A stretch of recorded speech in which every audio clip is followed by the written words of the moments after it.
Bonjour et bienvenue dans Le Crime du Mardi, le podcast d'enquête criminelle aussi captivante que troublante. Chaque semaine, laissez-moi vous plonger au cœur d'affaires entièrement fictives, mais construites comme de véritables affaires. Ici, tout est inventé, sauf le suspense.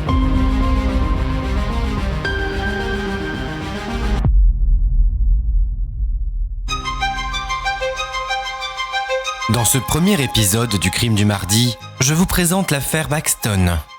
Nous sommes le 22 décembre 2017 à Carlisle, une ville anglaise située à quelques kilomètres de la frontière écossaise. Il est un peu moins d'1h du matin lorsqu'un homme, inquiet, contacte la police.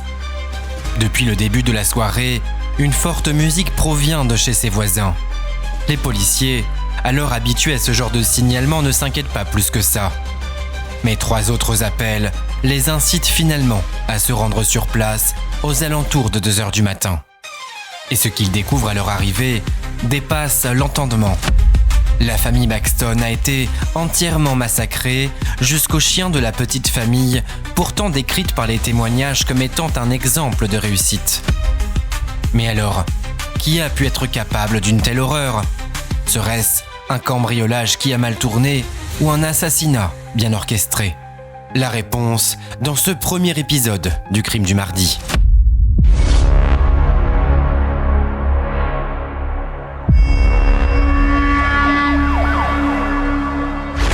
« 22 décembre 2017. Il est 2h09 du matin lorsqu'une brigade de la police de Carlisle se présente au domicile de la famille Baxton. Depuis plusieurs heures, une forte musique provient de leur domicile. Une attitude inhabituelle pour cette famille de 4 personnes, réputée pour être discrète et respectueuse. À leur arrivée, les policiers ne peuvent que constater le tapage nocturne. Ils se présentent donc à la porte, mais restent face à une porte close. Depuis l'extérieur, la maison semble être plongée dans le noir. Ils font alors le tour du pavillon afin de tenter leur chance par la porte de derrière, dont la présence est fréquente dans des maisons comme celle-ci. L'un des policiers finit par apercevoir un brin de luminosité provenant d'une fenêtre. Il s'en approche, jette un œil à travers la fenêtre et découvre l'horreur. Une femme est allongée sur le ventre et baigne dans une mare de sang. Les policiers demandent aussitôt du renfort avant de pénétrer sur les lieux. Ils forcent la serrure de la porte arrière, entrent et découvrent aussitôt, presque à leurs pieds, le corps sans vie d'un bulldog français qui semble avoir été poignardé au niveau du thorax. Un second corps est découvert dans le séjour, ainsi que 2 autres à l'étage. Mais alors, que s'est-il passé au sein de cette famille pourtant parfaite aux yeux du monde ? Les enquêteurs chargés de l'enquête sont très loin d'imaginer ce qui les attend.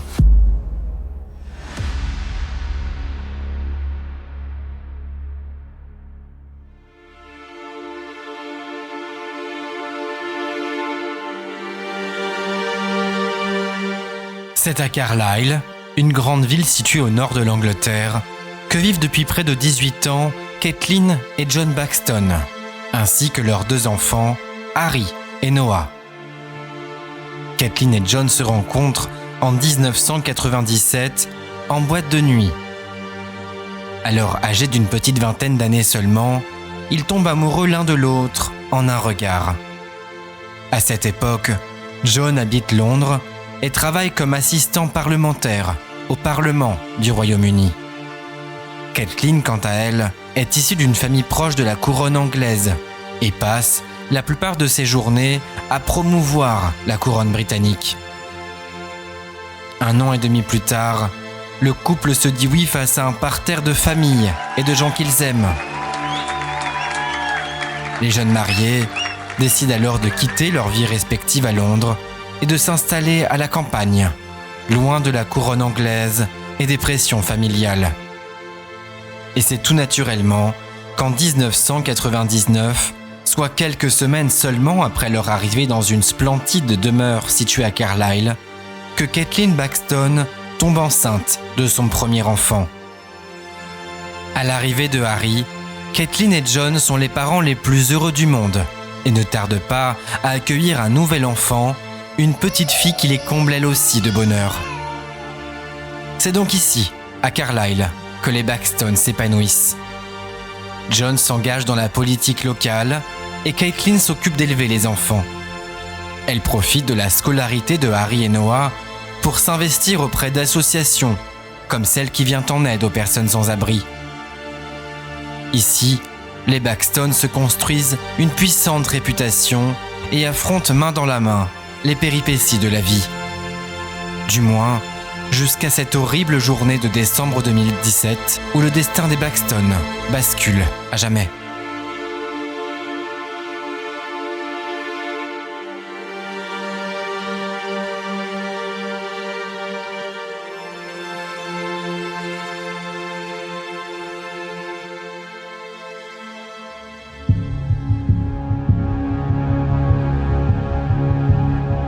Il est un peu plus de 17h, le jeudi 22 décembre 2017, quand Levi Collins rentre chez lui, épuisé par une longue journée de travail qu'il vient de traverser. Il y retrouve sa femme, Carla, ainsi que ses 5 enfants. Chez les Collins, comme chez un grand nombre d'habitants de Carlisle, depuis quelques jours, c'est la course contre la montre. En effet, la famille Collins est plongée dans les dernières préparations de la grande réception de Noël. À Carlisle, c'est une tradition. Chaque 23 décembre de l'année, tous les habitants se réunissent dans une salle prêtée par la mairie afin de passer tous ensemble un beau moment de partage. Ce sont donc des journées intenses, mais qui pour la famille Collins en valent la peine. La famille se couche aux alentours de 22h. 1 heure plus tard, Levi Collins ne parvient toujours pas à trouver le sommeil. De la musique provenant du domicile de ses voisins l'en empêche. Il est surpris car les Baxton, propriétaires de la maison voisine, sont réputés pour être des gens respectueux et calmes dans le quartier. Voilà 12 ans qu'ils sont voisins et jamais ils n'avaient dû s'en plaindre. C'est pour cela qu'il se décide de toquer à leur porte un peu avant minuit. Mais la porte reste close. La musique qui provient de l'intérieur ne fait que continuer de jouer sans se préoccuper du vacarme qu'elle produit. Vers 1h du matin, Levi Collins se décide toutefois à prévenir la police. Mais cette dernière, ayant l'habitude de ce genre de signalement, tarde à se déplacer. C'est grâce aux appels de 3 autres familles que les policiers se rendent sur place. Et c'est depuis sa fenêtre que Levi Collins observe les policiers frapper à la porte des Baxton. Il est rassuré de les voir rester eux aussi face à une porte fermée. L'homme, certain de retrouver la tranquillité qu'il mérite, regagne son lit. Mais quelques instants plus tard, toujours depuis sa fenêtre, Levi Collins aperçoit des gyrophares remonter la rue. En quelques instants, 4 voitures de police se stationnent devant le domaine des Baxton, ainsi que 2 camions de pompiers. Ce soir, du 22 décembre 2017, marque le début de longues semaines d'inquiétude pour tout un quartier. L'agent Walsh arrive sur les lieux aux alentours de 3h du matin. Il dormait lorsqu'il fut appelé en urgence sur les lieux du quadruple meurtre. Dès son arrivée sur les lieux, il prend connaissance de l'ampleur de l'horreur. Le chien de la famille baigne dans son propre sang dans l'entrée située à l'arrière de la maison. Son corps est encore tiède, tout comme les 4 autres corps retrouvés à l'intérieur. Cela donne une première information capitale. Les meurtres sont récents. Ce que constate aussitôt l'enquêteur Walsh, c'est l'origine du signalement, la musique. Le volume élevé aurait-il permis de dissimuler le cri des victimes avant d'être assassinées ? Cela reste une possibilité. En attendant, l'officier continue l'inspection du domicile des Baxton. Au rez-de-chaussée, il s'intéresse au corps de Caitlin Baxton, baignant dans son sang, allongé sur le sol de la cuisine. Elle a la gorge tranchée, probablement à l'aide d'un très large couteau comme un couteau de cuisine par exemple. Dans la pièce voisine, son mari, John Baxton, est lui aussi allongé sur le sol, la gorge tranchée et le corps recouvert de sang. Mais ce n'est rien à côté de ce qui attend l'agent Walsh à l'étage du pavillon. L'horreur est à son paroxysme. Noah est retrouvé allongé près de la fenêtre de sa chambre, les mains bâillonnées et la gorge tranchée. Dans la pièce voisine, c'est son frère aîné, Harry, qui est retrouvé ligoté et bâillonné sur son lit d'adolescent, la gorge tranchée. Pour l'agent Walsh, qui n'avait encore jamais été témoin d'un tel drame, c'est le début d'une affaire exceptionnelle.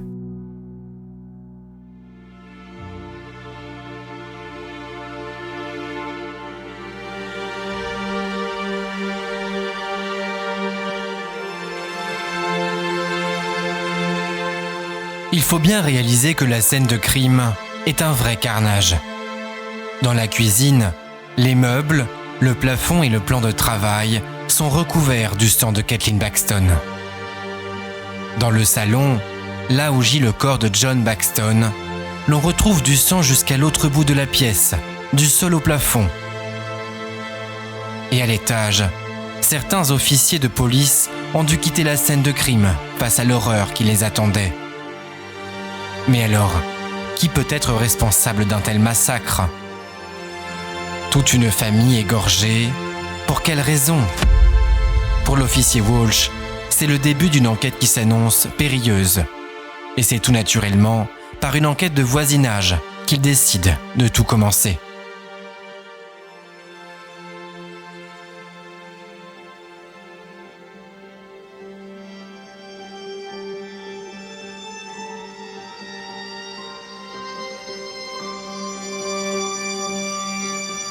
Damian Walsh, assisté de sa coéquipière Natalie Watson, arrive au domicile de Levy Collins le 23 décembre au petit matin. Faut dire que, depuis l'horreur de la nuit précédente, personne n'a fermé l'œil dans le quartier. C'est donc tout naturellement que les Collins se sont réveillés à leur arrivée et les reçoivent l'esprit troublé. Walsh veut s'assurer de l'heure exacte à laquelle les premières notes de musique ont été entendues. Cela pourrait indiquer approximativement l'heure à laquelle le meurtrier a pu se trouver sur place. Collins répond ce qu'il avait répondu hier aux premières questions des policiers. Il était plus ou moins 23 heures quand la musique a commencé à devenir gênante.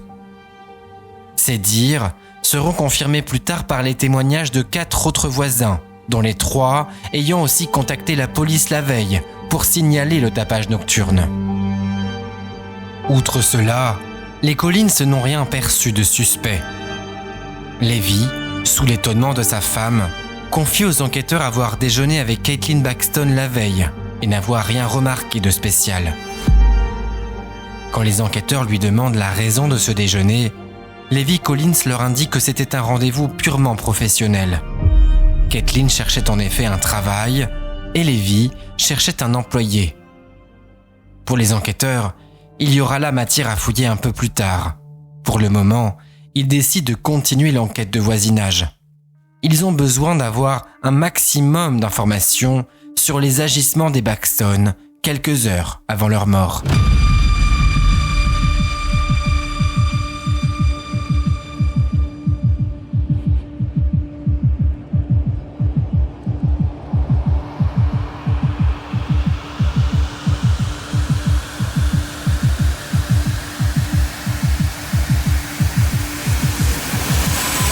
En attendant, à la station de police de Carlisle, les policiers travaillent d'arrache-pied sur les profils de la famille Baxton.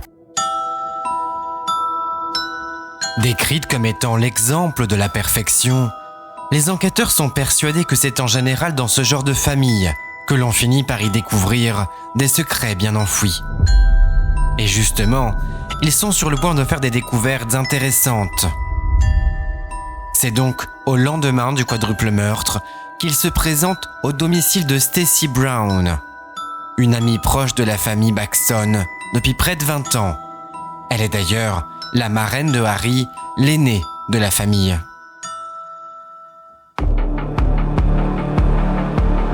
Stacy Brown rencontre John et Kathleen Baxton à l'église de Carlisle, quelques mois après leur arrivée dans la commune anglaise.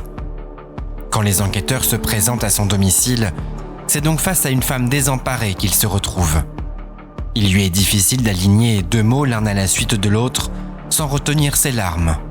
Et c'est à peine si elle réalise ce qu'il vient de se passer. Elle est sous le choc. Les enquêteurs souhaitent savoir si les Baxton avaient des ennemis connus. Mais face à leurs questions, Stacy Brown étouffe un rire. Pour elle, personne ne pouvait détester les Baxton. Ils étaient doux, bienveillants et généreux avec tous ceux qu'ils rencontraient. Mais ça, les enquêteurs le savent déjà. Ils mettent donc un peu plus la pression sur la mère de famille, certains qu'elle en sait davantage que ce qu'elle prétend. Et c'est ainsi qu'elle finit par leur confier les difficultés que le couple rencontrait depuis quelques mois. John Baxton, politicien confirmé, avait un travail passionnant mais très prenant. De moins en moins présent à son domicile, Kathleen avait laissé entendre à son amie qu'elle se sentait seule ces derniers temps. Et c'est ainsi qu'elle lui annonça une relation extra-conjugale qu'elle entretenait avec un homme depuis près d'1 an. Hélas, Stacy Brown assure aux enquêteurs ne pas connaître son identité. Néanmoins, il s'agit là pour les enquêteurs d'une information capitale. Le couple Baxton n'était pas aussi parfait qu'il ne le prétendait. Et c'est exactement le genre d'information qu'était venu chercher l'officier Walsh. Et même s'il est encore trop tôt pour émettre des hypothèses, un chemin commence à se dessiner dans l'esprit des enquêteurs. En général, des meurtres aussi violents ne sont pas l'œuvre d'un assassin de passage. Le meurtrier est souvent un proche de la famille. Ils doivent donc désormais se concentrer sur l'entourage des Baxton. Et justement, les officiers s'apprêtent à découvrir les profils de la famille Baxton, dressés par un service spécial de la police de Carlisle. Et ce qu'ils vont découvrir va chambouler leurs investigations.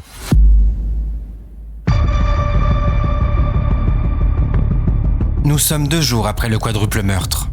Il est un peu plus de 19h lorsque les enquêteurs arrivent au domicile de Kevin Cooper. Son nom est ressorti lors du dressage des profils de la famille Baxton. Kevin Cooper a 27 ans, habite un village voisin de Carlisle et est bien connu des services de police. Il est en effet l'un des dealers principaux de la région. Et plus surprenant encore, il est le fournisseur de Harry Baxton. Après cette découverte, les enquêteurs ont décidé de fouiller un peu plus dans l'historique des 2 hommes. Et quelques jours avant le quadruple meurtre, Harry Baxton et Kevin Cooper ont été aperçus ensemble dans les rues de Carlisle. Ils ont été repérés dans plusieurs vidéos de surveillance. Et les 2 jeunes hommes semblaient d'ailleurs très en colère l'un contre l'autre. D'après certains témoins, des menaces auraient même été prononcées à l'encontre de la famille Baxton. Alors, à l'arrivée des enquêteurs au domicile des Cooper, c'est tout naturellement que Kevin, le cadet de la famille, tente de prendre la fuite. Mais en vain, il est rattrapé par une brigade de police et conduit jusqu'en salle d'interrogatoire.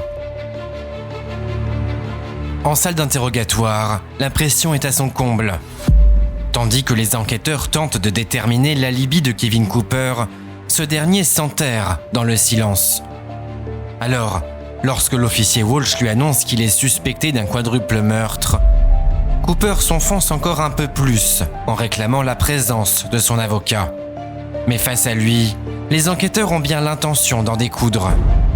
Bien qu'ils doutent qu'un gaillard d'à peine 60 kilos puisse être capable d'assassiner 4 personnes, ils font tout ce qui leur est possible pour pousser Cooper à la parole. Et leur patience va finir par payer, puisque Kevin Cooper va donner aux enquêteurs des informations essentielles pour la suite de l'enquête. La famille Baxton semblait cacher davantage de secrets que l'on ne pouvait le penser. Nous sommes le dimanche 25 décembre 2017. L'enquête piétine alors que la veille, le seul suspect encore en course, Kevin Cooper, a été innocenté par un alibi en béton. Il était, à l'heure des meurtres, à 20 km de là, en train de boire des verres avec certains de ses amis. Mais son interrogatoire n'aura pas été inutile aux yeux des enquêteurs. Il a permis de concentrer l'enquête sur un point déterminant, la famille Baxton elle-même. Car oui, c'est sûrement là que se trouve la clé de ce massacre. Outre les infidélités de la mère de famille sur lesquelles travaillent toujours les enquêteurs, il a été découvert grâce aux confessions de Kevin Cooper que la famille Baxton était très endettée. Cela a pu être confirmé par la découverte de nombreux crédits contractés par John Baxton pour subvenir aux besoins de la famille. Au dire du jeune Cooper, c'était d'ailleurs la raison principale pour laquelle Harry s'est mis à vendre de la drogue. Il s'agissait là de sa seule solution afin de financer ses études. Mais les déclarations du jeune Cooper ne s'arrêtent pas là. Il a en effet annoncé que Harry lui aurait parlé d'une importante rentrée d'argent qui ne devait plus tarder. Une somme suffisamment importante pour permettre à la petite famille de se libérer de ses dettes et de lui financer à nouveau ses études. Cela change donc toutes les directions jusqu'alors envisagées. La famille Baxton aurait-elle été tuée pour des raisons pécuniaires ? Pour les agents Walsh et Watson, cela n'aurait rien de surprenant. Nombre des meurtres face auxquels ils sont confrontés sont liés à l'argent. Il ne leur reste donc plus qu'à s'intéresser d'un peu plus près aux finances de la famille et à ceux qui auraient pu les envier. Grâce aux recherches efficaces des officiers, les enquêteurs se présentent au domicile de Maggie Coleman un peu avant 11h du matin, le mercredi 28 décembre. Maggie Coleman est la grande-tante de Kathleen Baxton. Elle est, à la connaissance des enquêteurs, le seul membre de la famille Coleman à être encore en contact avec Kathleen depuis plusieurs années. Mais à leur arrivée, les officiers Walsh et Watson font face à une surprise de taille. Ce n'est non pas Maggie Coleman qui leur ouvre la porte, mais un homme qui se présente comme étant Henry Coleman, le frère de Kathleen Baxton. Pour les enquêteurs, c'est un choc, surtout lorsqu'ils apprennent que l'homme vit ici depuis le décès de sa tante, survenu quelques semaines plus tôt. Pourquoi ne pas s'être manifesté auprès des services de police ? Le quadruple meurtre des Baxton fait la une de tous les médias depuis quelques jours. Impossible de l'avoir manqué. Alors, face à leurs questions, Henry Coleman leur indique ne plus être en contact avec sa sœur depuis 25 ans. Il ne se sentait donc pas suffisamment à l'aise pour intervenir dans le drame qui vient de toucher un membre de sa famille. Les enquêteurs sont sous le choc. Ils ne comprennent pas. L'on ne parle pas ici d'une mort causée par une crise cardiaque, mais bien d'un massacre de toute une famille. L'officier Walsh garde cette information dans un coin de sa tête et souhaite en savoir davantage sur la mort de Maggie Coleman. D'après les dires de son neveu, elle serait morte à son domicile, dans son sommeil, d'une simple crise cardiaque. Et cela fait tilt dans la tête de l'officier Walsh. Voilà l'origine de l'importante rentrée d'argent dont devaient bénéficier les Baxton. L'héritage de la vieille femme richissime. Sans enfant ni mari, Mary Coleman avait en sa possession une très vaste fortune, allant des œuvres d'art aux comptes bancaires bien remplis. Kathleen Baxton était une héritière certaine de toucher le gros lot. Alors, en attendant d'en savoir davantage, les enquêteurs vont prendre connaissance des profils de John et Kathleen Baxton qui se précisent enfin. Que se passait-il à la maison une fois la porte fermée ? C'est ce qu'ils espèrent découvrir. Depuis le début des investigations, les enquêteurs s'attendaient à de nombreuses possibilités, sauf à celle-ci. Les résultats des recherches quant à l'identité de l'amant de Kathleen Baxton sont pourtant sans appel. Des SMS au beau milieu de la nuit, des cartes de crédit utilisées au même moment dans de très beaux restaurants et des bornages téléphoniques identiques ne laissent plus de place au doute. C'est donc avec une pointe d'amertume que les officiers se présentent au domicile de Levy Collins.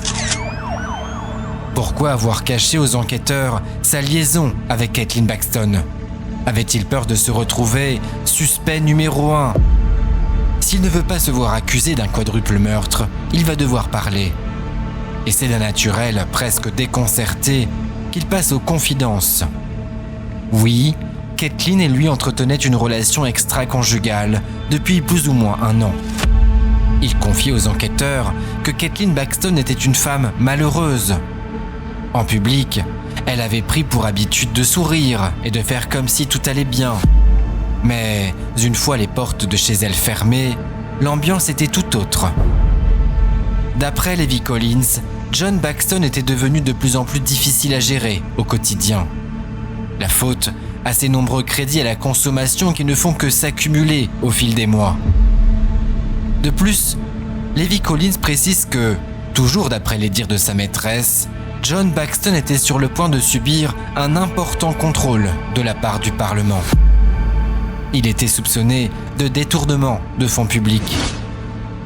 C'est pour cela que parfois, dit-il, Caitlin était victime de la violence de son mari. Pour les enquêteurs, c'est un choc. Voilà des jours qu'ils entendent des proches du couple Baxton, qu'ils établissent des profils, et en aucun cas il n'a été question de violence. Quand l'agent Walsh tente d'en savoir un peu plus, Levy Collins avoue ne pas savoir si John avait déjà fait preuve de violence envers Caitlin. Il n'avait en tout cas jamais rien remarqué sur sa peau. Par contre, il confie avoir plusieurs fois entendu John hurler depuis l'autre côté de la rue. C'est d'ailleurs pour cela qu'il crut que le 22 décembre dernier, la musique ait pu servir à couvrir la colère de John Baxton. Du moins, jusqu'à ce que les corps soient découverts. Une question importante se pose désormais. John Baxton aurait-il été capable de décimer sa famille avant de se donner la mort ? Sommes-nous devant un Dupont de Ligonnès à l'anglaise ? Pour le médecin légiste, c'est impossible. Les blessures mortelles identifiées sur le corps du père de famille ne peuvent avoir été infligées que par une tierce personne. Pourtant, cela n'empêche pas les dernières révélations de Levy Collins de faire l'effet d'une bombe. Car oui, il va jusqu'à préciser que ces dernières semaines, Caitlin semblait avoir très peur pour sa sécurité et celle de ses enfants. Malheureusement, elle n'a jamais dévoilé les raisons de ses inquiétudes.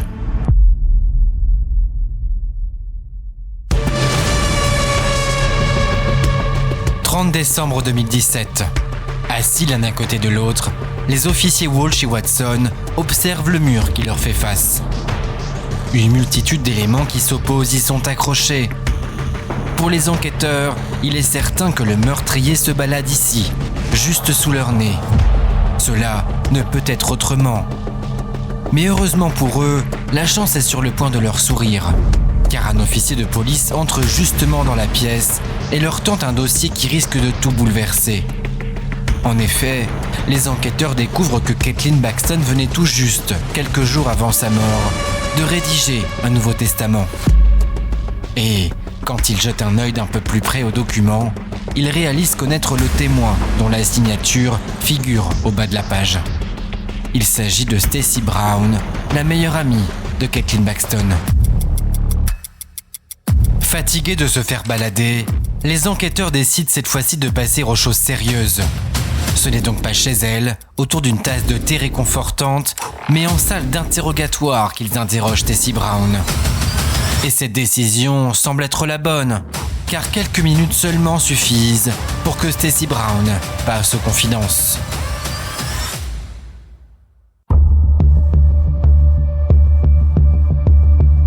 Nous sommes le 13 décembre 2017, quelques jours avant le terrible assassinat de la famille Baxton. Stacy Brown reçoit un appel de sa meilleure amie Caitlin. Cette dernière lui demande de lui rendre un service qu'elle se doit de garder pour elle. Elle lui communique une date, une heure et un lieu sur lequel se rejoindre. Stacy affirme aux enquêteurs n'avoir à ce moment-là aucune idée de ce que s'apprête à lui demander son amie. À leur arrivée chez l'avocat, Caitlin lui demande d'apposer sa signature sur un document ce que va se dépêcher de faire Stacy sans rien lui demander davantage. 2 jours plus tard, les 2 femmes se retrouvent autour d'une tasse de thé. Et c'est à ce moment-là que Caitlin va lui faire des révélations troublantes. Elle commence par lui demander de veiller sur les enfants, si jamais quelque chose de grave survenait. Stacy, inquiète, demande alors à Caitlin de tout lui raconter. Et sous la pression de son amie, Caitlin craque. Suite à la mort de sa grande-tante, un important héritage est sur le point de lui parvenir. Et cette information n'est pas tombée dans l'oreille d'un sourd. En effet, son frère, Henry Coleman, avec qui le contact était pourtant rompu depuis longtemps, est de retour dans la vie de Caitlin. Et ce dernier ne semblait pas être de retour pour célébrer Noël dans la joie et la bonne humeur. Non, Henry Coleman était là pour une raison bien précise, le testament de Maggie Coleman.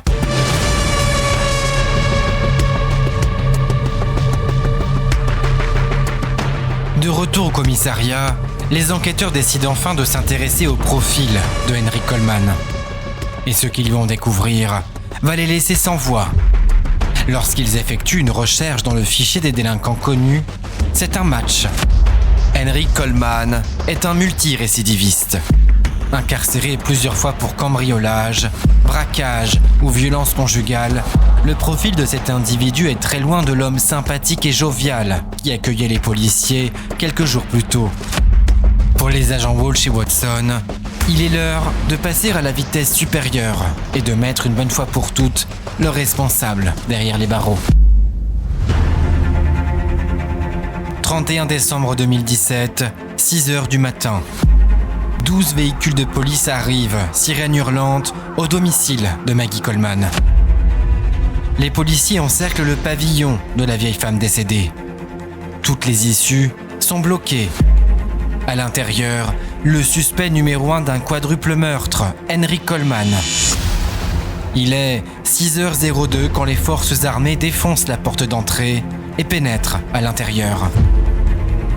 À l'étage, encore endormi dans son lit, les policiers interpellent Henry Coleman. Tandis qu'il est menotté, la maison, elle, est perquisitionnée. Les policiers cherchent tout indice potentiel qui pourrait relier Henry Coleman au quadruple meurtre des Baxton. Et justement, ils sont sur le point de tomber sur un élément essentiel. Les policiers viennent-ils d'arrêter le meurtrier le plus recherché du Royaume-Uni ? Pour l'officier Walsh, rien de certain, mais le profil de Henry Coleman colle avec le profil établi du tueur. Proche de la famille, avare et sans pitié, tous les éléments sont réunis pour en faire un tueur de sang-froid.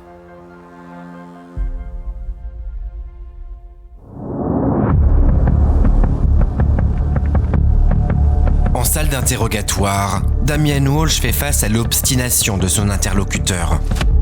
Depuis son arrivée, Henry Coleman n'a pas prononcé le moindre mot. Mais les enquêteurs en sont certains, ils tiennent leur homme. Dans une affaire où les preuves sont minces, où l'arme du crime est encore manquante, où aucune trace ADN n'a pu être identifiée par les services spécialisés, difficile d'y voir clair. Pourtant, leur intuition les convainc de pousser Henry Coleman dans ses retranchements.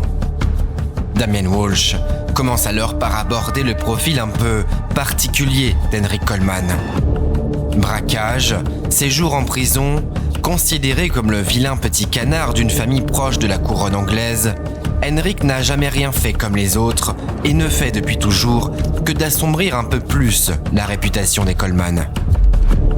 Sur le visage de leur suspect, les enquêteurs remarquent de premiers signes d'inconfort. Son visage paraît tout de suite moins serein. Damien Walsh décide alors d'aborder le sujet des relations qu'Henry Coleman entretient avec l'argent. Une relation ambiguë. C'est d'ailleurs pour eux le mobile principal. Lorsqu'il apprend la mort de sa grande-tante, il pense aussitôt à l'héritage important qui s'apprête à tomber. Il sait aussi qu'il a été déshérité par Maggie Coleman plusieurs années auparavant. Il décide donc de s'en prendre à celle qui, pense-t-il, se situe tout en haut de la liste des héritiers, Caitlin Baxton.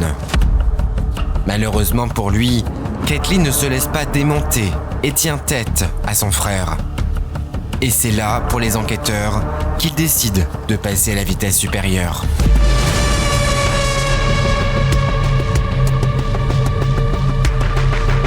En cette soirée du 22 décembre, il est stationné dans la rue située à l'arrière du domaine des Baxton. De là, personne ne peut le voir. Il patiente sagement que la maison soit plongée dans le noir et escalade le portail. Par chance, la porte arrière de la maison est ouverte. Mais rien de surprenant dans un quartier aussi sécurisé que celui-ci. Il entre, armé d'un couteau, et monte à l'étage. Il commence par ligoter les enfants avant de redescendre vers le salon.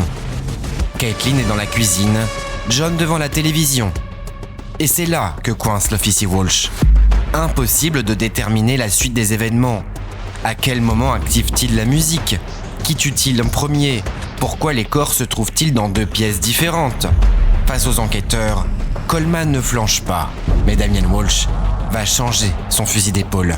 Si Henry Coleman décide de ne pas parler, Walsh va l'y forcer, par un moyen ou un autre.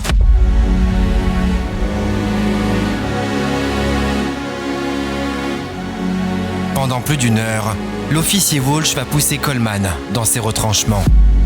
Si les hypothèses ne suffisent pas à le faire parler, la pression psychologique pourrait peut-être s'en charger. Après tout, c'est la spécialité de Damien Walsh. Mais ce qui va vraiment faire basculer l'interrogatoire d'Henry Coleman, c'est l'arrivée d'une nouvelle preuve très importante, tout juste découverte lors de la perquisition du domicile de Maggie Coleman. Une preuve sur laquelle les analyses prendront encore quelques heures, mais qui devrait suffire à faire craquer le suspect. Un couteau de cuisine de 22 cm retrouvé sous une latte de parquet et encore recouverte du sang de ses 4 victimes, Caitlin, John, Harry et Noah Baxton. Face à l'arme du crime, Henry Coleman est pris au piège et il passe enfin aux aveux.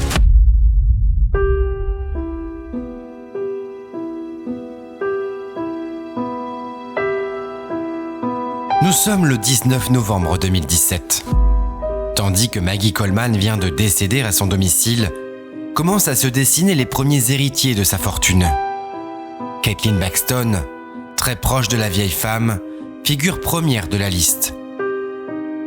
Chez les Coleman, l'information circule très vite et finit naturellement par arriver aux oreilles de Henry Coleman, tout juste sorti de prison et dans une situation particulièrement précaire. Car oui, cet héritage fait des envieux, et les enquêteurs n'en sont pas surpris. Ce n'est en effet un secret pour personne, Maggie Coleman était la propriétaire d'une fortune très vaste, allant des œuvres d'art, aux bijoux de pierres précieuses et aux nombreuses liquidités. Face aux enquêteurs, Henrik reconnaît s'être rendu chez sa tante après l'annonce de son décès.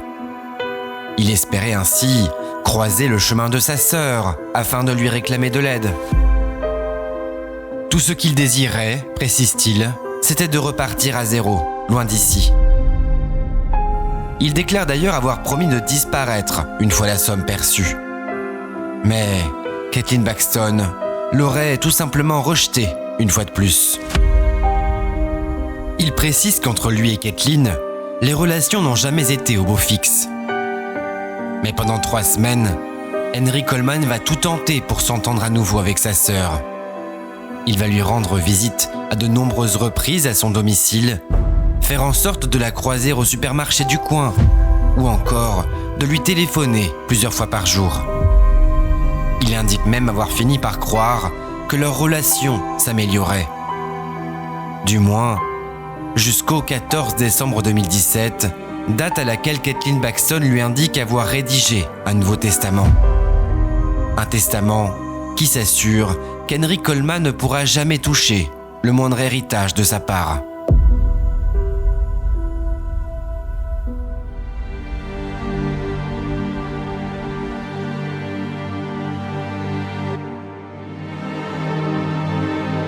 Nous sommes en milieu de soirée du 22 décembre 2017. Les Baxton viennent de sortir de table. Caitlin fait la vaisselle dans la cuisine tandis que son mari est devant la télévision. À l'étage, les enfants du couple, Harry et Noah, se reposent dans leur chambre. Mais à l'extérieur, dissimulé dans l'obscurité, se cache celui qui s'apprête à mettre un terme à leur existence, Henrik Coleman. L'homme, prêt à obtenir ce qu'il est venu chercher, escalade le portail à l'arrière du jardin et se dirige vers la porte arrière du domicile des Baxton. Il entre et se dirige aussitôt à l'étage. Armé d'un couteau de cuisine de 22 cm, il parvient à ligoter et à bâillonner Harry Baxton, le fils aîné de la petite famille. Il en fait de même avec sa sœur, Noah, qui ne semble pas s'être aperçu de quoi que ce soit. Il se dirige ensuite au rez-de-chaussée et tombe nez à nez avec sa sœur, qui s'apprêtait à monter à l'étage, inquiétée par des bruits inhabituels. Le couple Baxton panique et se met à crier. Il ne faut alors que quelques secondes pour qu'Henrik Coleman parvienne à calmer ses victimes sous la menace de son couteau. Il décide alors de mettre de la musique pour cacher la conversation difficile qu'il s'apprête à avoir. Il n'est plus là pour quémander, ni même négocier. Il veut obtenir ce à quoi il pense avoir le droit, pas demain, ni même la semaine prochaine, mais maintenant, tout de suite. Caitlin se braque, défie son frère du regard et ne se doute pas un seul instant que c'est à ce moment précis que sa vie va basculer.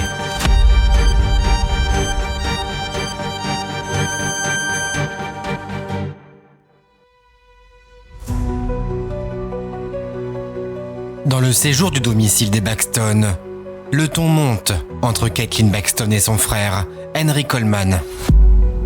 L'un porte des menaces très lourdes de conséquences, tandis que l'autre tente de garder son sang-froid. Henrik Coleman explique aux enquêteurs avoir comme perdu le contrôle face au visage froid et condescendant de sa sœur aînée. Espérant la faire craquer, il s'approche d'elle et place son couteau tout près de sa gorge. Dans le regard de sa victime, il n'y a pas la moindre once de crainte, bien au contraire. Henrik Coleman fait face au sourire narquois d'une sœur qui ne lui porte plus que de la rancœur. Ce dernier indique aux enquêteurs être entré dans une colère noire. Une colère qui le pousse à appuyer encore un peu plus sur la gorge de sa victime. C'est alors que John Baxton, debout aux côtés de sa femme, se jette sur son bourreau. Henrik Coleman, surpris, se défend à l'aide de son couteau et tranche ainsi la gorge de son beau-frère qui s'écroule dans une mare de sang. Effrayée, Caitlin Baxton hurle et se dirige vers son téléphone portable situé dans la cuisine. Mais Henrik Coleman, sans pouvoir l'expliquer aux enquêteurs, court après sa prochaine victime qui compose déjà le numéro de la police.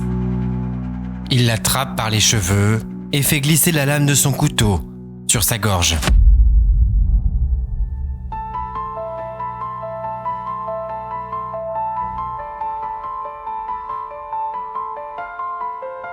Face aux premières déclarations de leur suspect, les enquêteurs sont abasourdis par tant de violence.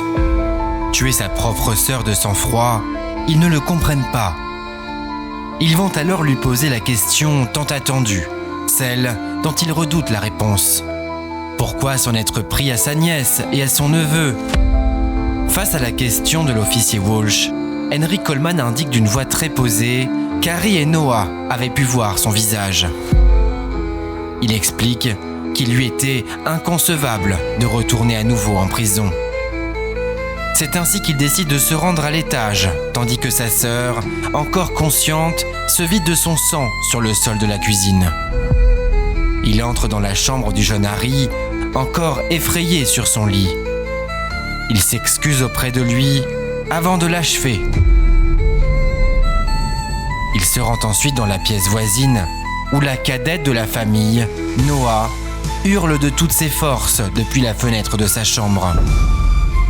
Mais la forte musique provenant du rez-de-chaussée parvient à couvrir les cris de la jeune fille. Coleman s'approche d'elle, la saisit par les cheveux, s'excuse à nouveau et l'achève à son tour. Son périple meurtrier se termine par le chien de la famille qui lui aboie dessus au moment de son départ. Ces révélations viennent donc sceller une enquête qui remua tout un pays en ces périodes de fin d'année. Un frère qui assassine sa sœur, son mari et ses enfants pour quelques milliers d'euros. Jamais les enquêteurs n'avaient encore fait face à un tel acte de barbarie. Pour la commune de Carlisle et le reste du Royaume-Uni, le 22 décembre 2017 restera une date sombre. Une date qui rappelle toute la noirceur que l'âme humaine peut laisser ressurgir.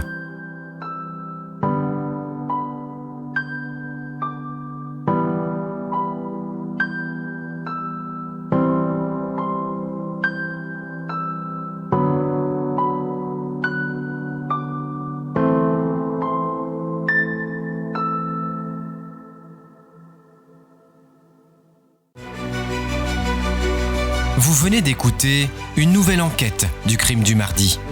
Si l'épisode vous a plu, n'hésitez pas à liker, à vous abonner sur votre plateforme d'écoute préférée ou encore à nous rejoindre sur les réseaux sociaux et ainsi découvrir l'actualité de nos publications. Merci d'avoir été au rendez-vous et à très bientôt dans le crime du mardi.